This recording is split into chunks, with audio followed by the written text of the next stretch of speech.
नमस्कार व्यूअर्स, मैं हूं अमीश देवगन और आप देख रहे हैं देश का सबसे प्रामाणिक और प्राइम टाइम का नंबर 1 शो आर पार। दुनिया में युद्ध से बड़ी कोई आपदा हो नहीं सकती, लेकिन क्या हमारा विपक्ष और यानी ऑपोजिशन युद्ध वाली आपदा में भी सियासी अवसर खोज रहा है? सवाल है कि आखिर विपक्ष ये सियासी दांव क्यों चल रहा है? इसकी पूरी इनसाइड स्टोरी का आज मैं आपके समक्ष विश्लेषण करूंगा और इसी पर होगी देश की सबसे बड़ी पॉलिटिकल डिबेट। ईरान में बवाल, मोदी पर क्यों सवाल, और हमारे साथ इंटरनेशनल पैनलिस्ट जुड़ेंगे। स्वागत है आपका आज के बहुत जबरदस्त, बहुत जोरदार, बहुत दमदार आर पार के अंदर।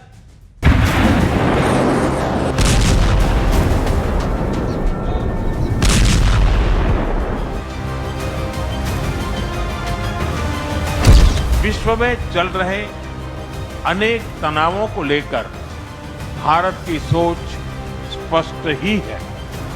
हमने सदैव शांति और स्थिरता बनाए रखने का आह्वान किया।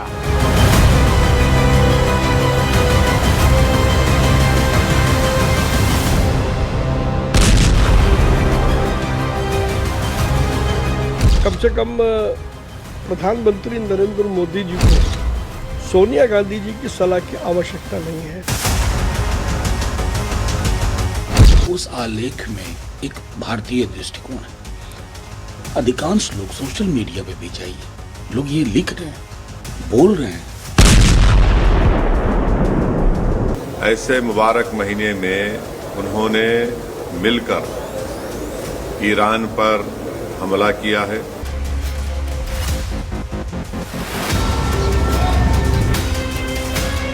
ईरान और इजरायल का युद्ध रुकवाना चाहिए मोदी जी ने। इतने बड़े नेता है मोदी, विश्व गुरु है।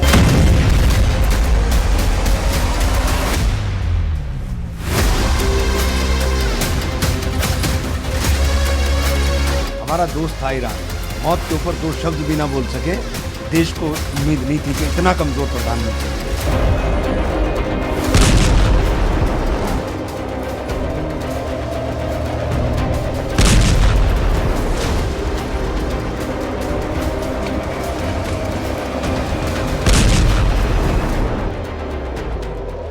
मेरे साथ प्रदीप भंडारी हैं, भारतीय जनता पार्टी के प्रवक्ता।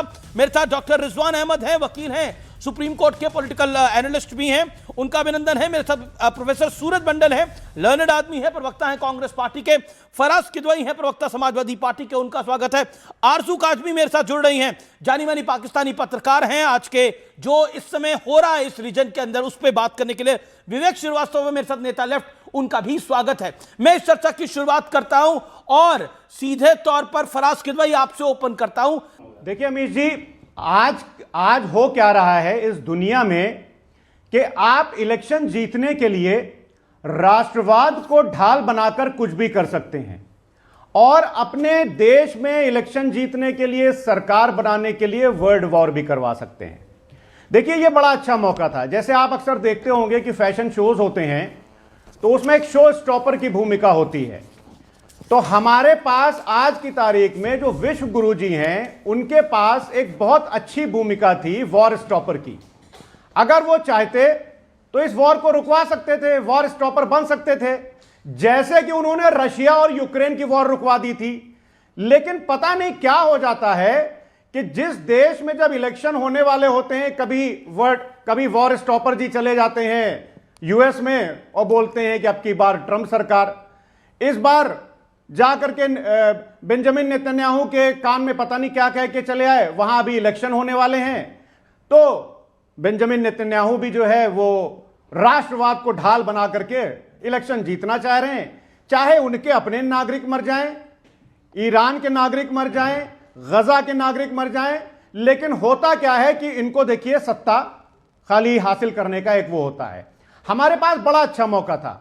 विश्व गुरु चाहते तो युद्ध रुकवा सकते थे, लेकिन क्या हुआ कि ये अभी तक हम लोग की समझ में नहीं आया, इस देश की जनता को अमीर जी, कि वॉर स्टॉपर जी जब गए इजराइल, उनके लौटने के ठीक 2 दिनों के बाद इतनी बड़ी जंग शुरू हो गई। तो अब यहां पर दो चीजें हैं। पहली चीज मैं कह रहा हूं क्योंकि बड़ी सारी डेवलपमेंट्स हो रही हैं, लेकिन आप लोग क्या चाहते हैं? मैं ये जानना चाह रहा हूं फराज साहब, आप क्या चाह रहे हैं कि मोदी ईरान के साथ जाके खड़े हो जाए?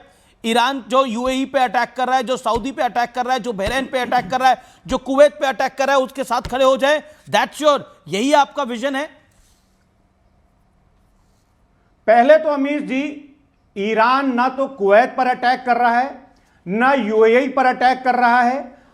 ईरान जो है सिर्फ और सिर्फ उन जगहों को निशाना बना रहा है जहां पर कहीं ना कहीं यूएस के जो इंटरेस्ट हैं वो इन्वॉल्व हैं। और फॉर योर काइंड इंफॉर्मेशन, आपके पैनलिस्ट को, आपके करोड़ों दर्शकों को मैं बता दूं कि मेरी 5-6 कंट्रीज में लोगों से बात हुई है, सबकी सहानुभूति जो है वो इस वक्त ईरान के साथ है। नहीं, वन सेकेंड, नहीं, आप कह रहे हैं कि ईरान के साथ है सबकी सहानुभूति, लेकिन एक छोटे से सवाल का जवाब दीजिएगा, फिर मैं आगे बढ़ता हूं। आप बार बार एक बात को कह रहे हैं कि ईरान नहीं कर रहा, लेकिन ईरान सिविलियंस को निशाना बना रहा है। दुबई के अंदर सिविलियंस को निशाना बनाया, अबू धाबी में सिविलियंस को निशाना बनाया, बहरीन में सिविलियंस को निशाना बनाया, दुबई में एक होटल उड़ाया। आपको नहीं लग रहा कि ईरान भी एक ऐसा घिनौना खेल खेल रहा है जो दिखाई दे रहा है इस समय? एक सेकंड, और आप चाहते हैं कि इस पूरे घटनाक्रम में भारत ईरान के साथ दिखाई दे, और तब दिखाई दे जब मिडिल ईस्ट में, कुवैत में, बहरीन में, यूएई में कितने भारतीय रहते हैं? अमीर जी, आपको पता है कितने भारतीय रहते हैं? एक आंकड़ा आपके सामने आएगा ना। आप लोग चाहते हैं कि हमारे भारतीय फंस जाए वहां पर अल्टीमेटली। अमीर जी, दुबई में कौन से होटल को उड़ाया है? जरा उस होटल का नाम बता दीजिए दर्शकों को। किस होटल के बारे में? फेयरमाउंट पे धमाका हुआ? नहीं, किस होटल को, क्या वो होटल उड़ा दिया गया है? फेयरमाउंट आपने तस्वीर नहीं देखी क्या? अमीर जी, जो मिसाइल्स इंटरसेप्ट हो रही हैं, उनका जो मलबा गिर रहा है उससे आग लग रही है। अरे किसी से भी लगा, लोग तो मर रहे हैं। मुझे आप प्लीज, लोग ईरान में जो मर रहे हैं उसके बारे में भी कुछ बोल दीजिए। गजा में 70,000 लोगों का कत्लेआम हो गया, नरसंहार हो गया, उसको भी तो ऐड कर दीजिए। और कितने लोग मर गए वहां पर? देखिए अमीर जी, यहां पर आप बात समझिए। आज दुनिया इजराइल को किस नजर से देख रही है? पाकिस्तान और अफगानिस्तान का भी मुद्दा उठा लेते। आपको शायद जानकारी नहीं है, मैं आपको बताता हूं। ईरान में 10,000 से ज्यादा भारतीय हैं, 2,000 मेडिकल छात्र हैं। इजराइल में 42,000 से ज्यादा भारतीय हैं, 900 छात्र हैं वहां पर। यूएई में, that's the number two count, वहां पर हमारे 40 लाख से ज्यादा लोग हैं। टू बी प्रिसाइज 43 लाख से 2.5 लाख बच्चे पढ़ रहे हैं वहां पे। सऊदी अरब में हमारे 25 लाख लोग हैं। कुवैत में हमारे 10 लाख से ज्यादा लोग हैं, 50,000 छात्र हैं। कतर में हमारे 8 लाख से ज्यादा लोग हैं। जॉर्डन में हमारे 17,500 लोग हैं। ओमान में हमारे 7 लाख लोग हैं। टर्की में हमारे 3300 लोग हैं, जिसमें 334 छात्र हैं। अब आप बताइए, इनकी कॉस्ट पे हम चाहते हैं कि हम ईरान के साथ आके खड़े हो at the cost of these Indians. You want, Samajwadi party चाहती है कि इनकी कॉस्ट पे हम उधर खड़े हो। इसमें एक चीज और ऐड कर दी अमीर जी, कि हर साल 10 लाख करोड़ रुपए का रेमिटेंस आता है भारत में। हमारा सालाना बजट है 53 लाख करोड़ रुपए का, लेकिन 10 लाख करोड़ रुपए इन देशों से आते हैं। यह भी बता दिए, निशिकांत दुबे जी अभी बोल रहे थे ना कि जो लोग अपना पासपोर्ट छोड़ करके दुबई चले जाते हैं उनके ऊपर निशाना साध रहे थे। तो आपकी बात का निशिकांत दुबे को यह जवाब है कि आज की तारीख में गल्फ कंट्रीज में लगभग 2 करोड़ लोग या 1.5 करोड़ लोग वहां पर रोजगार पा रहे हैं। बाकी मेहमानों का हर साल हमारे प्रदीप भंडारी, देखिए निशिकांत दुबे ने जो बोला, मैं उस विषय पर बाद में आऊंगा, लेकिन संजय राउत ने तो एक स्टेटमेंट दे दी। खैमनई साहब जवाहरलाल नेहरू से बहुत बड़े थे और भक्त भी रहे हैं। क्या उनका गुस्सा मोदी जी उतार रहे हैं? मतलब this is too much. Amish भाई, मुझे लग रहा है ये देश से इतनी नफरत करना शुरू हो गए हैं कि ये चाहते हैं कि भारत उलझे। मतलब ये चाह क्या रहे, इनको इस बात का दुख है कि आज भारत के अंदर शांति है, भारत के अंदर सुरक्षा है, भारतीय जो है वो भारत के अंदर सुरक्षित रह रहे हैं, और बाकी के देशों के अंदर हिंदुस्तान की एम्बेसी जाके भारतीयों के साथ में बातचीत कर रही है और इंश्योर कर रही है कि जैसे पूर्व के अंदर हमने भारतीयों को वापस सेफ लेके आए, वैसे साथ सेफ लेके आएंगे। इनकी मेरे को लग रहा है दिक्कत इस बात की है कि भारत उलझा कैसे नहीं। रशिया यूक्रेन हो गया, भारत ने पीस की बात करी जिसको जेलेंस्की ने एक्नॉलेज किया, पुतिन ने एक्नॉलेज किया। भारत उलझा कैसे नहीं? मतलब ये चाह रहे हैं कि नरेंद्र मोदी गलती करे, गलती कैसे नहीं कर रहा, इनकी असली दिक्कत ये है। एक डिफरेंस देखिए, इजराइल के अंदर इस वक्त इजराइल और ईरान में कॉन्फ्लिक्ट है। इजराइल के जब लीडर ऑफ ऑपोजिशन से पूछा गया कि क्या आप अपने देश के साथ खड़े होते हैं, इजराइल के लीडर ऑफ ऑपोजिशन ने बोला मेरे हजारों डिफरेंसेस होंगे बेंजामिन नेतन्याहू से, पर मैं इस वक्त अपने देश के साथ खड़ा हूं। और जब हमने ऑपरेशन सिंदूर किया था, राहुल गांधी क्या पूछ रहे थे? हिंदुस्तान के कितने जहाज गिरे। इनकी समस्या यह है कि इनको हर चीज में इनका वोट बैंक दिखता है और राजनीतिक फायदा दिखता है। एक और बात मैं सरकारी देश के साथ नहीं दिख रही है। बड़ी बात क्या अमीश भाई, अरे भैया मैं आपके बीच में नहीं बोला था, थोड़ा सा पेशेंस रखो। मैं आपको टाइम दूंगा आपकी। इनकी मैं आपका पूरा सुना। इनकी दिक्कत क्या अमीश जी? इनकी दिक्कत ये, इनको लग रहा है ये सब बयान से इनको आगामी चुनाव के अंदर कुछ वोट मिल जाएगा। ये इनकी पास्ट के अंदर भी रणनीति रही है, तभी जाके ये गाजा की बात करेंगे, पर 7 अक्टूबर के अंदर जो मासूमों को मारा गया उसकी बात नहीं करेंगे। तभी जाकर ये लेकिन गोली चलती उसमें मासूम इनको नहीं दिखते, उसमें कम्युनल दिखता है। पर इनको जाके जहां दुनिया की दूसरी कॉन्फ्लिक्ट हो रही है, जहां पे भारत का कोई डायरेक्ट इन्वॉल्वमेंट नहीं, वहां ये चाह रहे भारत घुसे। भारत का कहीं इन्वॉल्वमेंट नहीं हुआ, आप चाहते हो भारत वहां घुसे और लाशों पे इंडिया की पोजीशन। ओके, मैं आरजू काजमी मेरे साथ है। आरजू काजमी, क्या आपको लगता है जो इस समय वर्ल्ड ऑर्डर बना हुआ है, परिस्थितियां हमें दिख रही हैं? वॉशिंगटन पोस्ट का दावा है सऊदी अरब ने डबल गेम खेला है, ये वॉशिंगटन पोस्ट का दावा है। ईरान पर हमला करने के लिए सऊदी अरब ने यूएस पे बहुत बड़ा दबाव बनाया था। क्राउन प्रिंस मोहम्मद बिन सलमान ने ट्रंप को कई कॉल किए थे। क्राउन प्रिंस ने 1 महीने में ट्रंप को कई बार प्राइवेट फोन कॉल किए। ट्रंप डिप्लोमेटिक समाधान चाहते थे और क्राउन प्रिंस ईरान पर अटैक चाहते थे। सऊदी अरब निपटाना चाह रहा था ईरान को। That's the story which has been broke by Washington Post. देखिए, सऊदी अरेबिया और ईरान की तो कभी नहीं बनी, और जो कुछ अरसे के लिए दोनों ने मिलना जुलना शुरू किया था वो भी एक आर्टिफिशियल तरीके से मिल रहे थे। तो ये तो नहीं कहा जा सकता कि ईरान और सऊदीया की दोस्ती हो गई थी या दोस्ती हो गई है। लेकिन ये ज़रूर है कि अब जितनी गल्फ़ कंट्रीज़ हैं उनके मुकाबले में ईरान जो है वो काफ़ी मजबूत साबित हुआ है। और ईरान बाकी गल्फ़ कंट्रीज़ की तरह, या पाकिस्तान को भी अगर हम शामिल करते हैं, उस तरह से आगे नहीं झुका है अमेरिका के। और उन्होंने अमेरिका को जवाब दिया, बहुत ज़्यादा सैंक्शंस लगी, सब कुछ हुआ। मैं यहाँ पे ईरानी गवर्नमेंट जो हटाई गई है या जिनको मारा गया है उनको बिल्कुल साथ नहीं दे रही हूँ, ना ही मैं उन्हें पसंद करती थी। लेकिन फिर भी ये जो तरीका अमेरिका ने अपनाया उनको मारने का, वो भी सही नहीं था। उस पे एक लार्जर डिबेट हो सकती है, बट क्योंकि आप इंटरनेशनल मैटर्स को समझती है, आप इंडिया की पोजीशन को कैसे, आप इंडिया की पोजीशन पे क्या बोलती हैं? Do you think India is on right track? What is your view on this? देखिए, साफ साफ तो कुछ कहा नहीं गया है भारत की तरफ से।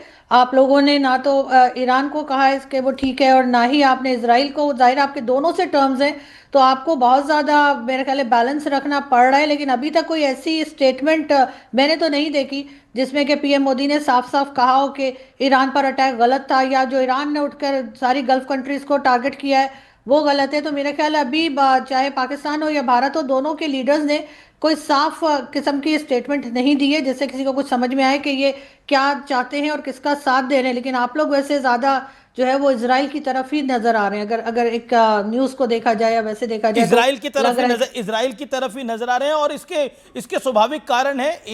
ईरान ने सिर्फ इस रिजीम में नहीं, कांग्रेस की रिजीम में भी इंडिया को कई बार धोखा दिया है, इंडिया के खिलाफ कई बार माहौल बनाने का कोशिश करी है, चाहे वो न्यूक्लियर डील हो, चाहे उससे पहले की बात हो। इसमें तो कोई डाउट नहीं है। मैं रिजवान अहमद का रुख करता हूं। रिजवान अहमद, आपके पास आता हूं मैं, पहले विवेक एक कमेंट कर ले। विवेक, मतलब जो असदुद्दीन ओवैसी कह रहे हैं, जो संजय राउत कह रहे हैं, वो सही कह रहे हैं? नहीं, मैं ओवैसी साहब का समर्थक नहीं हूं, लेकिन वो जो कह रहे हैं सही कह रहे हैं। ये जानबूझ करके आपने रमजान के महीने में गल्फ कंट्रीज में एक अनरेस्ट क्रिएट किया, अमेरिका और इजराइल ने, जानते हुए कि लोग रोजे से होते हैं, एक उनका एक रिलीजियस का एक पाक माहौल है। That is what has been done, it is so bad. मैं सहमत हूं ओवैसी से जो उन्होंने बोला, और संजय रावत ने सही कहा। आपने बड़ी एक रोजे से सब होते हैं जी। अब सऊदी में रोजे से नहीं होते, मक्का तो वही है सर। देखिए, तो सऊदी प्रिंस चाह रहे थे अटैक करने के लिए। देखिए, जब सऊदी प्रिंस चाह रहे थे अटैक करने के लिए, अब बताइए सर, कुछ सारा गंदा काम, ये जो पूरा काम किया है यहूदियों और ईसाइयों ने मिलकर किया है, ये बिल्कुल ऐसा नैरेटिव है जो मतलब आपसे उम्मीद नहीं करी जा सकती। सुनिए सर, ये बिके हुए सुल्तान, जिनकी इन्वेस्टमेंट यूएस इकोनॉमी के अंदर है, बिके हुए ये राष्ट्राध्यक्ष मुसलमान भी नहीं है क्या? नहीं, मुसलमान क्या, जब आप तो सऊदी प्रिंस मुसलमान नहीं है। सर वो उसका अमेरिकन इकोनॉमी के अंदर एक स्टेक है, अमेरिकन कंस्ट्रक्शन कंपनीज के ठेके हैं सऊदी अरब के अंदर। नहीं, आपको बड़ा and same for UAE, they are all compromise. एक second, Arzoo Rizwan Ahmed I'll come back to one second. Rizwan Ahmed I'll Arzoo Kazmi, Saudi Prince मुसलमान नहीं है क्या?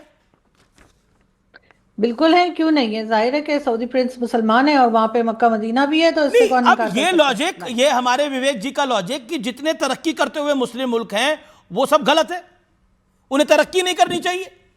असल में वही सही है जो तरक्की कर रहे हैं, जो अपने आप को चेंज कर रहे हैं, प्रोग्रेसिव थॉट ला रहे हैं, मेरे ख्याल से वही सही है। जैसे एमबीएस ने बहुत से चेंजेस किए सऊदीया में जो पहले नहीं थे, और उनको यकीनन हमें तो अप्रिशिएट करती हूँ मैं तो कि उन्होंने जो ड्राइविंग मना थी लेडीज़ को और दूसरी चीज़ें जो थी वो सब उन्होंने इजाज़त दी है।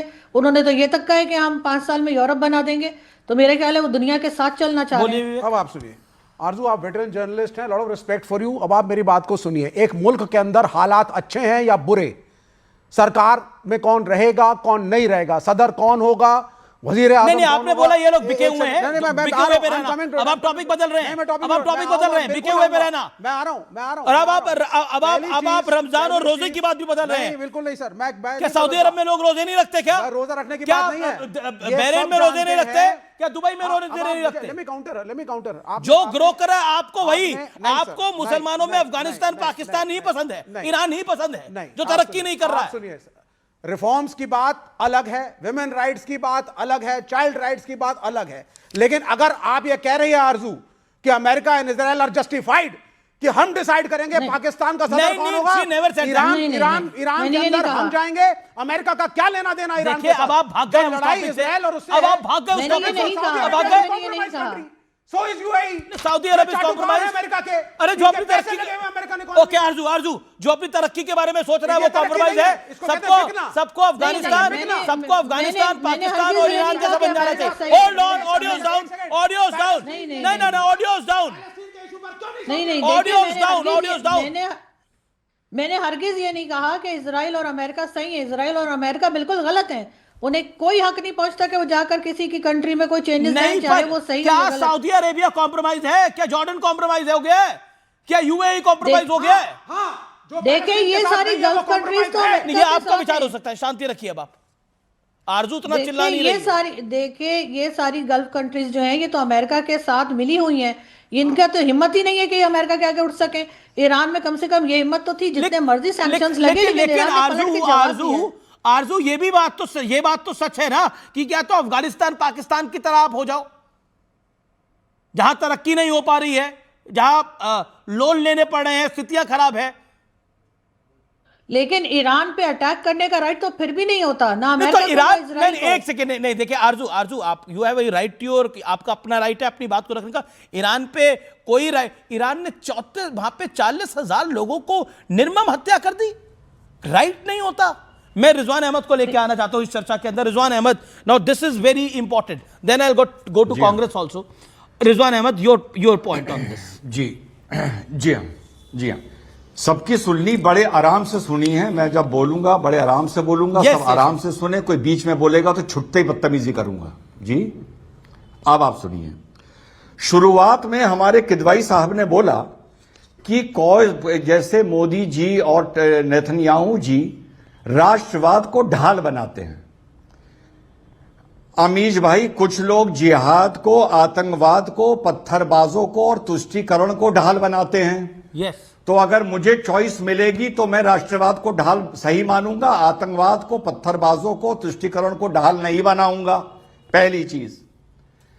फिर हमारे एक साथी ने कहा कि जो ईरान में लोग मर रहे हैं उनकी बात भी सोच लो। तो जो आज से 1 साल पहले 700 महिलाओं को गोलियां मारी थी हिजाब के नाम पर, तो उनके लिए भी थोड़े आंसू बहा लो। अफगानिस्तान पाकिस्तान में जो लोग मर रहे हैं उनके लिए भी थोड़े आंसू बहा लो, वहां पर भी रमजान चल रहा है। रमजान सिर्फ मिडिल ईस्ट में नहीं है, पूरी दुनिया में है। दूसरी बात,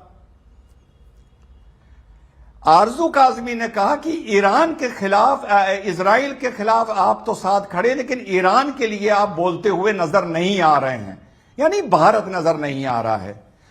तो अमीर जी, जरा मैं आरजू से हमारे अच्छी तरह इनसे जान पहचान है, इनसे ये पूछना चाहता हूं कि जब हमारा 26/11 हुआ था तो ईरान कुछ बोला था? जब पहलगाम हुआ था तो ईरान कुछ बोला था क्या? जब पुलवामा हुआ था तो ईरान के कुछ दर्द हुआ था क्या? क्या उसने पाकिस्तान को फटकार लगाई थी क्या? नहीं लगाई थी। वो उसकी जियोपॉलिटिक्स थी, ये हमारी जियोपॉलिटिक्स है। आप पाकिस्तान में बैठ के हमें समझाने वाली कौन होती हैं कि हमें क्या बोलना चाहिए और क्या नहीं बोलना चाहिए? डिबेट है, इसलिए आपसे तर्क पे बात कर रहा हूं। तो हमारी परेशानियों में ईरान ने आंसू नहीं बहाए। आज जियोपॉलिटिक्स के हिसाब से हम उसकी परेशानियों में आंसू नहीं बहाएंगे। खत्म बात, सिंपल। हो सकता है 1 साल बाद जियोपॉलिटिक्स बदले तो हम ईरान की परेशानियों में आंसू बहाने लगेंगे। क्या हो गया भाई? There are no permanent bedfellows in geopolitics and politics. That's very well. तो very well said हमें point. There are Iran no से permanent friends and enemies in diplomacy. हाँ, let me complete. Okay. 30 seconds. Make your point. Then Arzu Kazmi. Okay. है ना? अब फिर हमारी पड़ोसी मुल्क की साथी ने बोला कि ईरान पर अटैक करना तो गलत था ना। हाँ, बिल्कुल गलत था। तो फिर भैया 7 अक्टूबर के बाद जब हमास के जलील आतंकियों ने 1400 बेगुनाहों को मारा था और इजराइल अपनी सुरक्षा के लिए लड़ रहा था, तो उस टाइम ईरान का भी इजराइल पे अटैक करना गलत था। तब आप लोगों को अकल नहीं आई कि भैया ईरान जाके इजराइल से पंगा क्यों ले रहा है। अब हमास का जब मैटर सेटल हो गया तो इजराइल ईरान को जवाब देने के लिए आया है। मस्त रहिए, चिल मारिए, खुश रहिए, परेशान क्यों हो रही है ईरान के लिए? ओके आरजू एक इंपॉर्टेंट पॉइंट है। पाकिस्तान ने भी तो खमनेई के लिए कोई बड़ा स्टैंड नहीं लिया अभी तक। या तो पाकिस्तान ने बोला हो अमेरिका और इजराइल ने बहुत गलत करा है, हम अपने फाइटर जेट भेज रहे हैं। क्या भेज रहे हैं शहबाज शरीफ और फील्ड मार्शल साहब? देखिए, पाकिस्तान की सिचुएशन कुछ और है। पाकिस्तान तो इस वक्त ट्रंप को खुश करने में लगा है, तो वो कैसे ये कहेगा कि जी हम ईरान के लिए निकल रहे हैं, हम ईरान को बचाने जाएंगे, क्योंकि हमारी पॉलिसी तो इस वक्त अमेरिका को खुश रखने की है। जहां तक पर आपकी पॉलिसी तो चाइना को भी खुश रखने की है ना। आप हाँ, तो हमारी इंडिपेंडेंट आपको तो दोनों तरफ से ही मिलते हैं लड्डू। सर, हमारी इंडिपेंडेंट फॉरेन पॉलिसी नहीं है, और यही वजह है कि कभी हम आपको अमेरिका के कैंप में दिखाई देते हैं और कभी चाइना के कैंप में दिखाई देते हैं।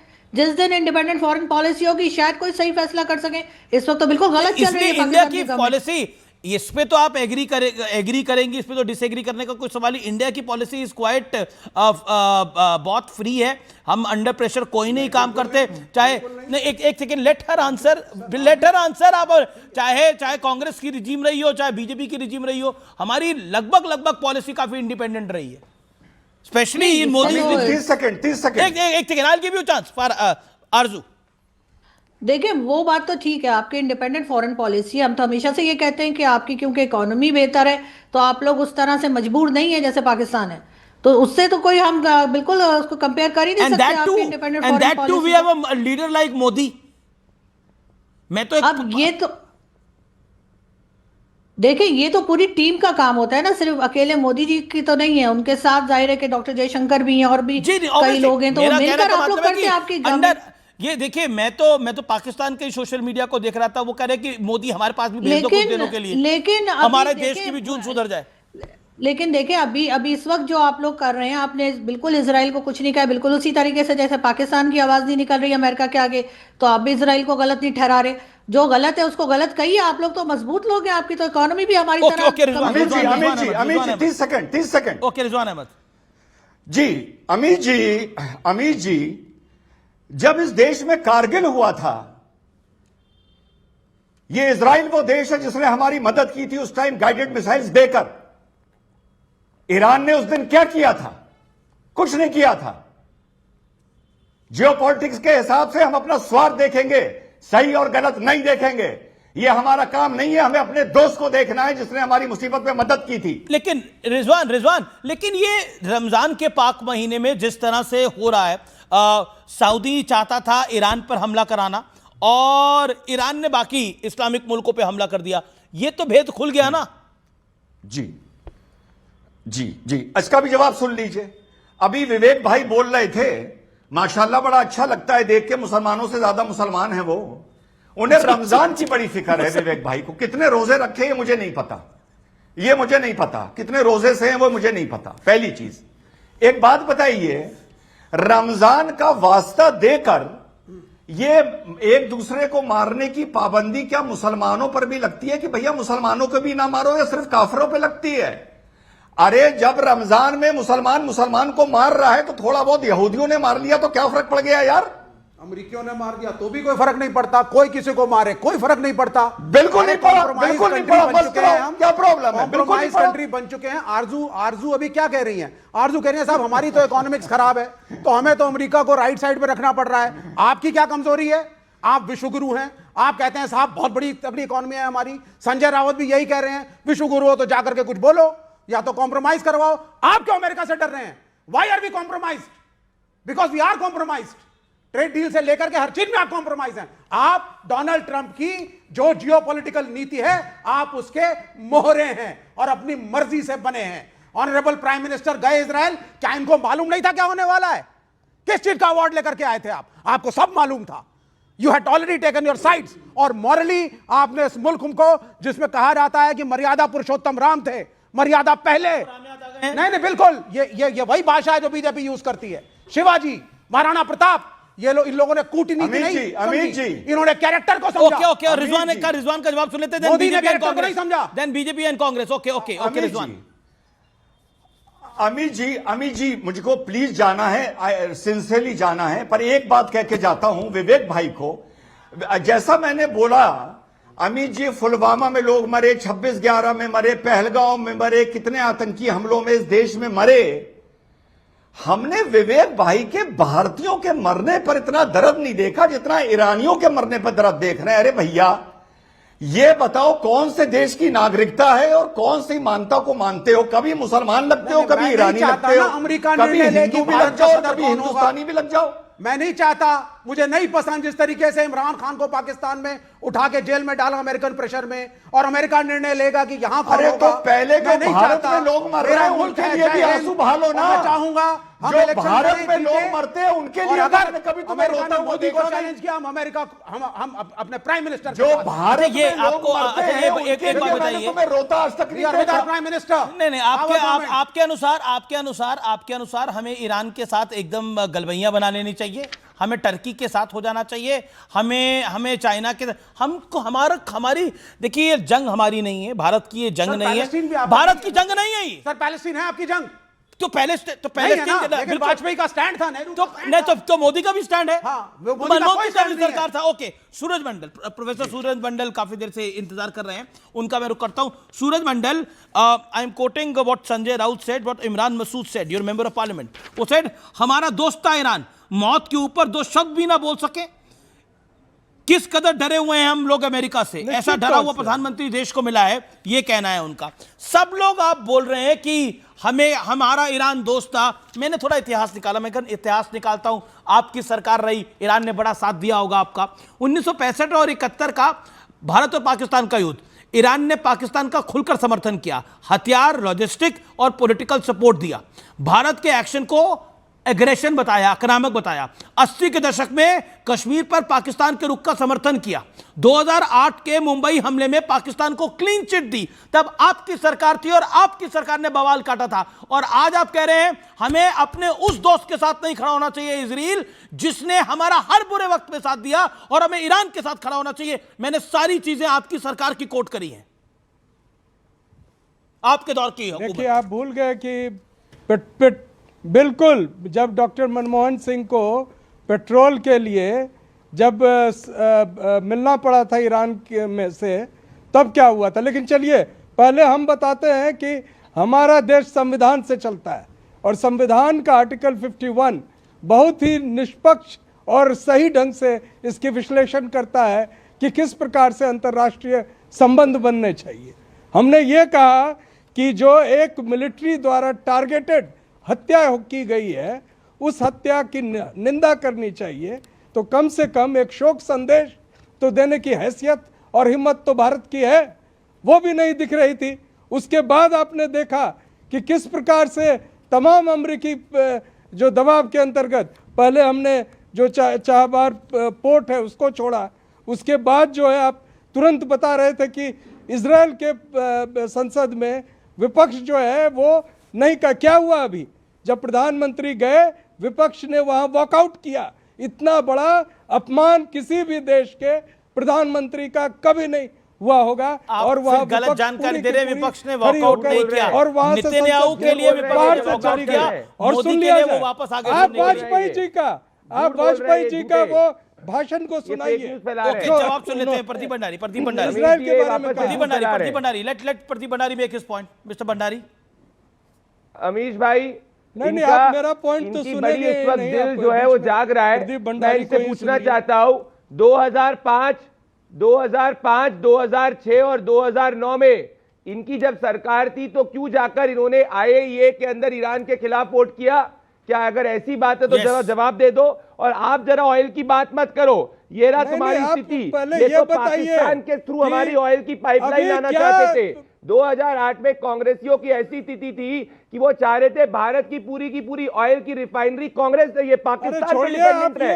इतने बड़े देशद्रोही थे। और ये विवेक श्रीवास्तव की दिक्कत में मुसलमान मुस्लिम है, इनकी दिक्कत है कि पीछे से चीन को जीत रहा है। दिक्कत है विवेक श्रीवास्तव की। मैं आपके बीच में नहीं बोला था, शांत रहिए, आपको मैं सुनूंगा। विवेक भाई की दिक्कत यह है कि चीन क्यों नहीं आगे बढ़ रहा है। इनका दिल चीन के लिए जगता है। Syria, Iraq, Kuwait, Saudi Arabia, कतार, जॉर्डन, बहरीन, ये इनको।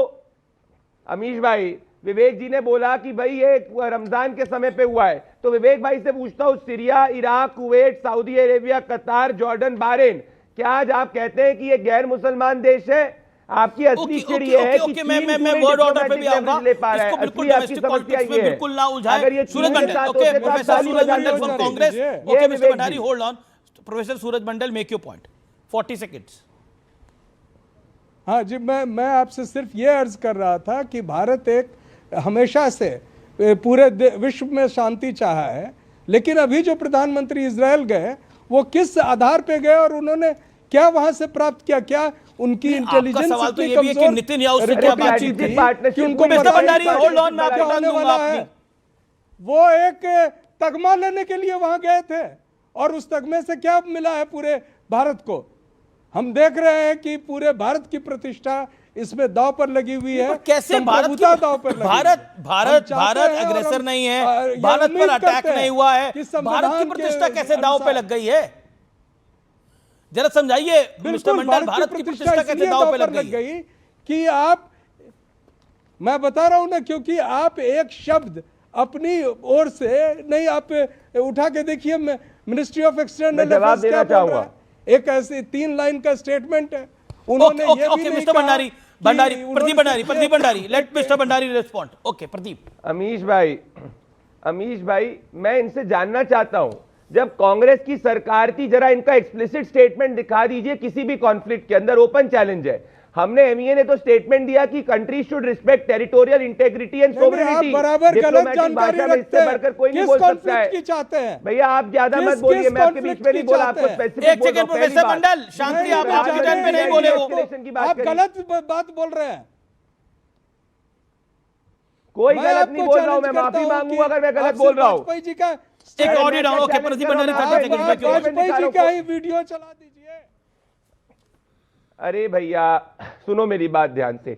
हर सिचुएशन के हिसाब से हमारे राष्ट्रीय हित बदलते हैं। हमारे लिए हमारा राष्ट्रीय हित आगे है। मैं पूछता हूं अमीश भाई, आपका नंबर 1 शो है 7 बजे का, हमारा राष्ट्रीय हित इसमें है कि हम कॉन्फ्लिक्ट में उलझे नहीं और आगे इकोनॉमिकली ग्रो करें और भारत के और भारतीयों की जान का कान रखे कि हमारा हम लड़ाई में घुसे, कि हम कॉन्फ्लिक्ट में उलझे और हमारा जाके वहां पे नुकसान हो। बिल्कुल स्टेटमेंट है हमारा। नहीं विवेक एक सेकंड, विवेक आप मिस्टर भंडारी, सूरज मंडल ऑडियो डाउन करो। मैं विवेक ऑन स्क्रीन। विवेक, आप क्या चाहते हैं कि हम इस जंग में घुस जाएं? हमारी ये जंग नहीं है। हम पहले कैसे इस जंगों में घुसे हैं? पहले भी इराक और यूएस के बीच में जंग हुई, पहले भी कुवैत और इराक के बीच में जंग हुई, हम घुस गए क्या उस जंग के अंदर? अब आप सुनिए सर, मेवाड़ का एक राज्य था जिसके राजा थे महाराणा प्रताप। अच्छा। और महाराणा प्रताप के लिए बड़ा आसान था कि वो कॉम्प्रोमाइज करते महाबली अकबर के साथ और लाइफ को एंजॉय करते, कूटनीति जिसको हम कह रहे हैं आज।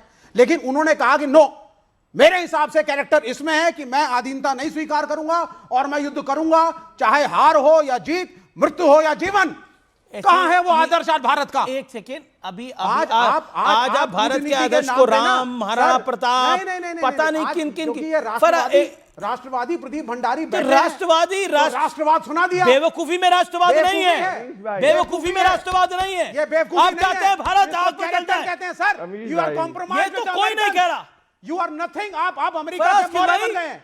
देखिए डोमेस्टिक पॉलिटिक्स अपने तरीके से होती रहेगी, लेकिन आपको लगता है भारत को इस जंग में कूदना चाहिए? बिल्कुल ये आपका विचार हो सकता है, फराज भाई का नहीं है। एक सेकंड फराज भाई, ये आपका विचार है कि भारत को इस जंग में कूदना चाहिए? एक second Pradeep Bhandari, I give you a fair chance mister Bhandari, hold on. Okay Faraz भाई, क्या भारत को इस जंग में कूदना चाहिए? भारत का कोई मतलब नहीं है इस जंग में कूदने का। बिल्कुल नहीं कूदना चाहिए। गुड, जंग में बिल्कुल नहीं कूदना चाहिए, लेकिन प्राइम मिनिस्टर साहब को इजराइल में जा करके यह भी नहीं कहना चाहिए कि हम हर तरीके से इजराइल के साथ खड़े हुए हैं। हमको वो भूमिका निभानी चाहिए कि वाकई में हम विश्व गुरु कहलवाएं। अमीर जी, अभी एक बड़ी इंपॉर्टेंट बात हुई, आपने मिस कर दी। आपके इतने बड़े शो पर एक साहब ये कह करके निकल गए कि थोड़ा बहुत यहूदियों ने अगर मार भी दिया तो क्या हो गया, और आपने उस पर ऑब्जेक्ट भी नहीं किया। क्या आप इसको इंडोर्स करते हैं कि आपके इतने बड़े शो पर यह कहा जाए कि कुछ लोगों को मार दिया तो क्या हुआ?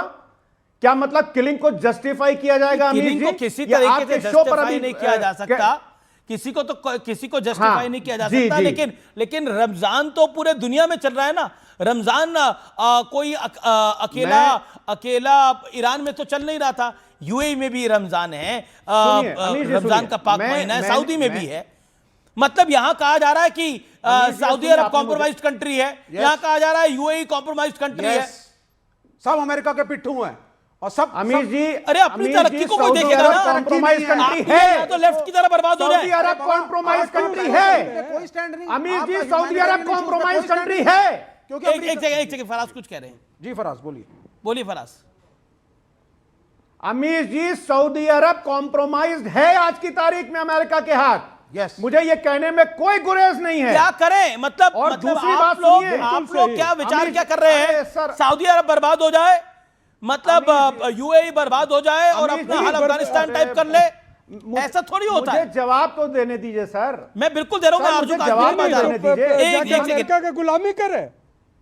एक सेकेंड, देखिए आज के युग में आरजू, इकोनॉमी जिसकी मजबूत होगी पलड़ा उसका उतना भारी होगा, सेल्फ सफिशिएंट होना पड़ेगा आज के युग के अंदर। अगर आप सेल्फ सफिशिएंट नहीं हैं तो सब आप पर दबाव बना सकते हैं, और अगर आप सेल्फ सफिशिएंट हैं, आपको अब बात अपनी मजबूती से फिर आप रख सकते हैं, इसमें कोई दोराई नहीं है। तो सऊदी अरब ने क्या गलती करी अगर वो सेल्फ सफिशिएंट बनने का प्रयास कर रहा है और वो अपनी इकोनॉमी को ठीक रखना चाहता है? यूएई की क्या गलती है इसके अंदर? देखें, जितनी गल्फ कंट्रीज हैं, चाहे वो सऊदी अरब हो, चाहे यूएई हो, कतर, कुवैत, हो सकता है मेरी बात बहुत से लोगों को यहाँ अच्छी ना लगे, लेकिन ये सबके सब अमेरिका के आगे गुलाम बने हुए हैं। ये तो बहुत पावरफुल लोग हैं, इनके पास तो पैसा भी है, इनको तो कोई वर्ल्ड बैंक, आईएमएफ या कहीं और नहीं जाना पाकिस्तान की तरह, लेकिन फिर भी ये उनके गुलाम हैं। और अगर अमेरिका जो इशारा करता है, ये गल्फ कंट्रीज अनफॉर्चुनेटली वही करती हैं। इसलिए मैं तो बिल्कुल नहीं समझती कि ये कोई इंडिपेंडेंटली अपना काम करते हैं। नहीं, कोई नहीं कह रहा, लेकिन बताइए ना, पर ये एक बताइए ना, सऊदी तो खुद ही फोन कर रहा था बार बार ट्रंप को कि आइए अटैक करिए, ईरान पे अटैक करिए। It was not Trump decision, ये सऊदी चाह रहा था, यानी सऊदी ने ट्रंप पे दबाव बना दिया। सर, सऊदी इतने स्ट्रांग कब से हो गए कि वो डोनाल्ड ट्रंप को फोन करेंगे और डोनाल्ड ट्रंप मान जाएंगे? मुझे तो नहीं लगता कि वो सऊदीज की बात को सुनेंगे या किसी और की बात को सुनेंगे, सिवाय इजराइल के। शायद ही कोई इतना पावरफुल है जो अमेरिका से कोई काम करवा सकता है। ओके, प्रदीप भंडारी। अमीश भाई, आपके शो पे कितना बड़ा षड्यंत्र एक्सपोज हुआ। विवेक श्रीवास्तव, समाजवादी पार्टी और पाकिस्तान, तीनों को गल्फ की कंट्रीज से इसीलिए नफरत है कि वहां पे इकोनॉमिक प्रॉस्पेरिटी है मुसलमान की। ये तो पाकिस्तान को अपना मॉडल बना रहे हैं। मतलब अगर कोई कंट्री जहां पे मुसलमानों की पर कैपिटा इनकम बढ़े, उनको रिचनेस मिले, उनकी आर्थिक समृद्धि हो, वो अपने राष्ट्रीय हित के साथ में आगे बढ़े, तो इनको इसी बात से नफरत है कि अरे वो कैसे आगे बढ़ गया। इनकी राजनीति यही है कि मुसलमान को आर्थिक रूप से पीछे रखो, हिंदू यहाँ पे हमेशा मुसलमान को पीड़ित दिखाओ और उसके नाम पे राजनीति करो। आप देखिए आपके शो पे सप्पा भी वही बोल रही है, पाकिस्तान से आई हुई पत्रकार भी वही बोल रही है। Okay Faraz, okay let Faraz respond to it. Faraz 2004 से 14 के बीच में okay Faraz 20 second respond to this. Global conflict में कांग्रेस खुद घुसी। ओके फराज किद भाई, मतलब आप मुसलमानों की तरक्की के खिलाफ है फराज किद भाई। सऊदी के मुसलमान मुसलमान नहीं है, दुबई के मुसलमान मुसलमान नहीं है, कतर के मुसलमान मुसलमान नहीं है। आपको भूखे नंगे मुसलमान चाहिए अफगानिस्तान पाकिस्तान की तरह। अच्छे कपड़े वाले भी देख लिया करिए। पहली बात तो आप अपना डेटा क्लियर कर लीजिए कि यूएई में जो 30% इंडियन पॉपुलेशन है उसमें ज्यादा हमारे हिंदू भाई हैं, तो ये मुसलमान हर जगह ना ले आया करिए। मैं रुक करता हूं आरजू काज़मी का। आरजू काज़मी, अब ये कॉन्फ्लिक्ट बहुत बढ़ गया है, अगर मैं इसको भारतीय भाषा में बोलूं तो रायता बहुत फैल गया है और ये समेटता हुआ नहीं दिख रहा। How do you see it? देखिए अभी तो बहुत जल्दी मुझे नहीं लग रहा कि ये सिचुएशन जो है वो बेहतर होगी। ट्रम्प ने खुद भी कहा है कि 4 वीक्स तक ये लड़ाई चल सकती है, तो 4 वीक्स तो क्या, अगर 2 वीक्स भी ये चल गई तो यकीनन गल्फ कंट्रीज का और ऐसी कंट्रीज का जिनकी इकोनॉमी ज़्यादा है या जो अच्छी तरीके से अपने आप को चला रहे हैं उनके लिए ज़्यादा नुकसान होगा। हमारे पास पहले ही कुछ नहीं है, तो हमने खोना क्या है, हमारे पास खोने के लिए भी कुछ नहीं है। तो हमारी जैसी कंट्रीज को इतना फर्क नहीं पड़ेगा जो कि IMF या वर्ल्ड बैंक के सहारे चल रही है। लेकिन जिन कंपनीज का या जिन कंट्रीज के बिजनेसेस चल रहे हैं, स्टॉक एक्सचेंज आज कई कंट्रीज की क्रैश हुई है, तो डेफिनेटली उनको बहुत नुकसान होगा। और इसके लिए लोगों को ट्रंप को और जो इजरायली गवर्नमेंट है उसको रोकना चाहिए, चाहे वो मोदी जी बात करें या कोई भी बात करे, जिसकी बात भी सुनी जाए। तो मेरे ख्याल है लड़ाई रुकवाने में तो बिल्कुल हमें ईगो नहीं दिखानी आप कह रहे हैं चाहिए। कि इस जंग से पाकिस्तान को तो कोई फर्क नहीं पड़ने वाला? नहीं, देखिए महंगाई हो जाएगी, उससे ज्यादा तो कोई फर्क नहीं पड़ेगा ना। हमारा तो इतना ना कोई इंपोर्ट एक्सपोर्ट का बिजनेस चल रहा है, ना ही हमारी इकोनॉमी को इतना ज्यादा कहीं काम कर रहे हैं हम लोग कि जिसे हम ये कहेंगे हमारा बिजनेस रुक जाएगा, हमारी तो आपके पास एक बारी 2 विंडो में दिखाइए, एक इंपोर्ट एक्सपोर्ट तो है आपके पास बहुत बढ़िया वाला। आप समझ ही रही होंगी मैं किसकी बात कर रहा हूं। किसकी बात कर रहे हैं? एक्सपोर्ट करते हैं जो टेररिज्म। अब देखिए आप इधर बिजनेस की बात कर रहे हैं, वो टेररिज्म एक अलग टॉपिक है, टेररिज्म एक अलग इशू है। पाकिस्तान अभी कह रहा है कि जी हम खुद भी फेस कर रहे हैं, लेकिन जाहिर है हम इन्हें सपोर्ट करते रहे। अब जिन लोगों को सपोर्ट करते रहे, अब जब वो आके हमारे ही सर के ऊपर फटना शुरू हो गए तो अब हमें लग रहा है कि वो टेररिस्ट हैं। तो ये चीज तो पॉलिसी अपनी देखनी पड़ेगी। आप अपना ध्यान रखिएगा, आप अपना ध्यान रखिए। आप ऐसे मुल्क में रह रही है, we wish all the best to you. और निश्चित तौर पर भारत मजबूत हाथों में है और भारत को पता है कि भारत को क्या करना है कम वॉट में।